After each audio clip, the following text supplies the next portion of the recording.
Barbie Forteza at David Licauco napabalita ang naganap na engagement ng dalawa. Trending ngayon at usap-usapan ang naging engagement ni na Barbie Forteza at David Licauco na naganap kamakailan lang. Masayang-masaya ang mga fans at solid supporter ng Barda dahil sa wakas sa simbahan na din matutuloy. Dumagsa naman ang mga pagbati kina Barbie at David mula sa kani-kanilang mga fans at supporters.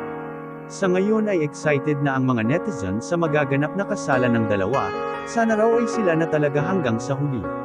Subalit ayon umano sa ilan, ang naganap na proposal ay eksena lamang sa pelikula na ginagawa nila ngayon, kaya labis ang pagkahinayang ng ibang fans ni na Barbie at David at sana raw ay totoong kasalan na ang magaganap.